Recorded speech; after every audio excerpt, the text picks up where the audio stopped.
வணக்கம். சமீபத்தில் சமூக வலைதளத்தில் ஒரு வீடியோ பார்த்தேன். அதில் ஆலன் அப்படிங்கிற ஒரு தம்பி வீடியோ போட்டிருந்தார். அவர் வக்கீலாகவும் சென்னையில் இருக்கிறதாகவும் தெரிய வருது. அவரோட வீடியோவில் அவரோட குற்றச்சாட்டு யார் மேலே என்ன குற்றச்சாட்டுனா, நம்ம முன்னாள் மாநில தலைவர் பாஜக அண்ணாமலை அவர்கள் மேலே ஒரு குற்றச்சாட்டு சுமத்திருந்தார். அது என்ன குற்றச்சாட்டுனா, அண்ணாமலை அவர் கோவை மாவட்டத்தில் ஏதோ ஒரு இடம் வாங்கினதாகவும் அது சட்டத்துக்கு புறம்பாக பதிவு பண்ணதாகவும் ஒரு வீடியோ போட்டிருந்தார்.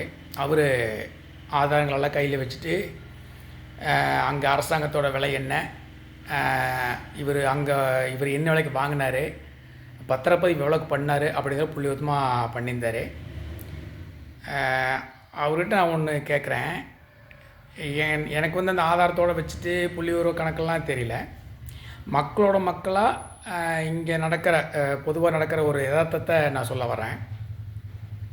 இன்றைக்கி தமிழ்நாடு முழுவதுமே பார்த்திங்கன்னா ஒரு எழுதப்படாத சட்டம் ஒன்று இருக்குது. என்னென்னா, ஒரு ஏரியாவில் ஒரு சென்ட் இடத்துக்கு அரசாங்கம் 1,00,000 ரூபா விலை நிர்ணயம் பண்ணியிருக்காங்க. அப்படின்னா அந்த ஏரியாவில் மார்க்கெட் வேல்யூ 5 லட்சம் இருக்கலாம், 6 லட்சம் இருக்கலாம், எவ்வளோ வேணாலும் அதை அந்த ஏரியா பொறுத்து இருக்குது. பத்திரப்பதிவு அப்படிங்கிறது அரசாங்கம் என்ன நிர்ணயம் பண்ணிக்குதோ அதுக்கு தான் பத்திரப்பதிவு பண்ண முடியும். நம்ம மார்க்கெட் ரேட் என்ன வாங்குமோ அதுக்கு பத்திரப்பதிவு பண்ண முடியாது. இது எல்லாத்துக்குமே தெரியும்.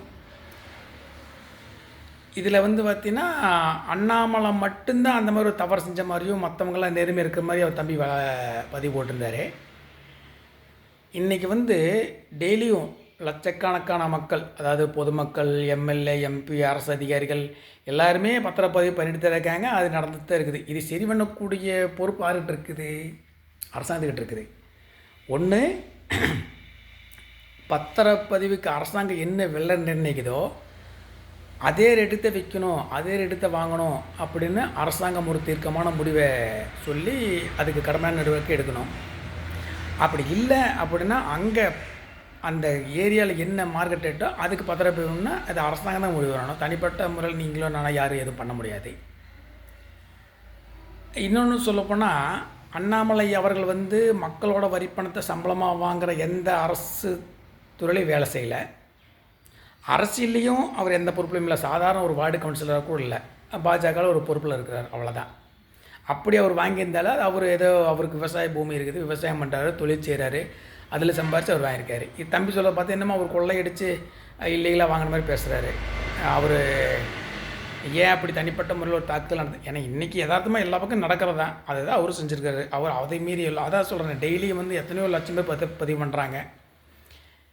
அது எல்லாருமே அப்படி தான் இருக்குது. இன்றைக்கி ஒரு ஏரியாவில் சென்ட் 1,00,000 ரூபா கவர்மெண்ட் விலை நிர்ணயம் பண்ணிக்குது. அங்கே சென்ட் 5 லட்ச ரூபாய்க்கு போகுதுன்னா நான் போய் இல்லை கவர்மெண்ட் இந்த ரேட்டு நிறுத்திக்கு எனக்கு இந்த ரேட்டு கொடுங்க கேட்டால் நான் வாழ்நாளும் போது ஒரு ஒரு ஒரு கையளவும் கூட இடம் வாங்க முடியாது. இன்றைக்கி அந்த சூழல் தான் இருக்குது.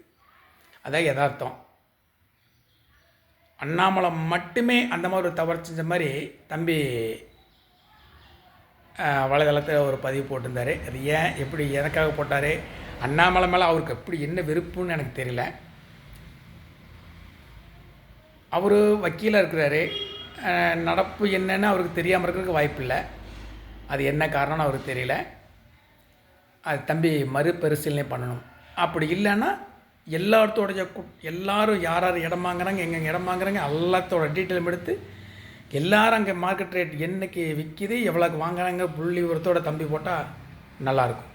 ஜெயஹிந்த்.